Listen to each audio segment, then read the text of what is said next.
Halo semuanya, selamat datang. Kali ini kita akan melakukan sebuah perjalanan yang agak unik.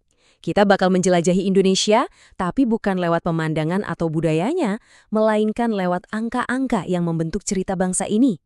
Dan sumber kita langsung dari buku statistik resmi tahun 2025.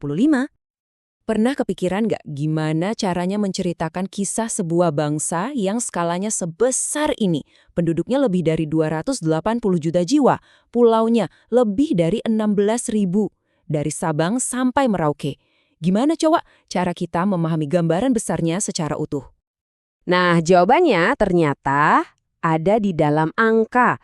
Jadi, kita akan membiarkan data yang berbicara. Dengan angka-angka dari Badan Pusat Statistik ini, kita bisa melihat Indonesia dari kacamata yang lebih objektif. Yuk kita lihat cerita apa aja yang terungkap.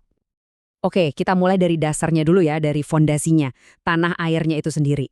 Karena untuk benar-benar paham Indonesia, kita harus paham dulu geografinya yang sangat khas dan juga tantangan-tantangan yang datang bersamanya.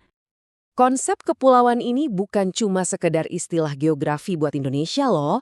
Ini tuh ya inti dari identitas bangsa. Status sebagai negara kepulauan terbesar di dunia ini membentuk segalanya, mulai dari logistik, budaya, sampai cara pemerintahannya. Coba deh bayangin angka ini, 16.000 lebih pulau. Masing-masing pulau itu punya potensi dan tantangannya sendiri. Mengelola dan menghubungkan semua pulau ini, wah itu salah satu pekerjaan rumah terbesar bagi Indonesia. Angka ini benar-benar menunjukkan betapa luas dan kompleksnya negara kita. Nah, biar nggak pusing sama belasan ribu pulau itu, BPS biasanya mengelompokkannya jadi gugusan-gugusan besar kayak yang bisa kita lihat di sini. Ada Sumatera dengan kekayaan alamnya, Jawa yang jadi pusat populasi dan ekonomi, sampai Papua di ujung timur. Setiap kelompok pulau ini punya ceritanya sendiri. Tapi ya, realita geografis Indonesia juga berarti kita hidup berdampingan dengan alam yang sangat aktif. Daftar ini bukan cuma sekedar daftar, ini adalah bagian dari kehidupan dan jadi faktor yang sangat penting dalam perencanaan pembangunan dan juga penanggulangan bencana nasional. Oke, tadi kita udah bahas soal tanahnya. Sekarang kita kenalan sama orang-orangnya. Siapa aja sih yang tinggal di Indonesia? Data demografi bisa kasih kita potret yang cukup jelas. Ini nih yang menarik. Definisi resmi populasi dari BPS itu ternyata inklusif banget.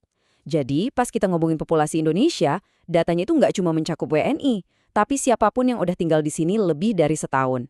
Ini penting banget buat perencanaan sosial dan ekonomi yang akurat. Sekarang kita lihat rasio jenis kelamin. Ini indikator demografi yang simpel, tapi penting banget. Patokannya itu angka 100, yang artinya jumlah laki-laki dan perempuan seimbang. Kalau angkanya di atas 100, misalnya 105, artinya ada 105 laki-laki untuk setiap 100 perempuan. Ini bisa ngaruh ke banyak hal loh. Nah, data statistik itu nggak selamanya kaku. Coba lihat ini. Kita jadi bisa lihat lebih dalam, ke hal-hal yang lebih manusiawi. Buku statistik ini bahkan mencatat hal-hal seperti berapa banyak orang yang punya keluhan kesehatan dan apa alasan mereka nggak berobat. Ini data yang benar-benar menyentuh kehidupan nyata. Wah, ini salah satu metrik favorit saya dari sumber ini. Jadi, Indonesia itu ngukurnya nggak cuma bisa baca tulis atau enggak, tapi lebih jauh dari itu, sampai ke infrastruktur literasinya. Mulai dari ketersediaan buku, staf perpustakaan, sampai keterlibatan komunitas. Ini menunjukkan pendekatan yang sangat menyeluruh. Oke, dari geografi dan penduduk, sekarang kita pindah ke mesinnya. Apa sih yang jadi motor penggerak ekonomi di kepulauan yang luas ini? Apa yang menjadi sumber mata pencaharian jutaan warganya? Coba lihat grafik ini. Ini gambaran simpel soal tulang punggung ekonomi kita.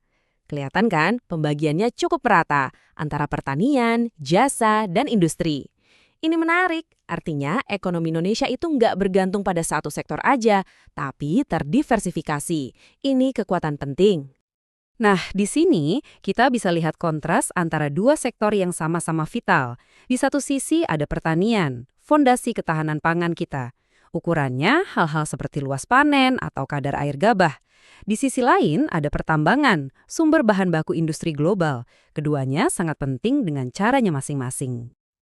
Tapi ya jelas, ekonomi Indonesia nggak cuma dua itu aja.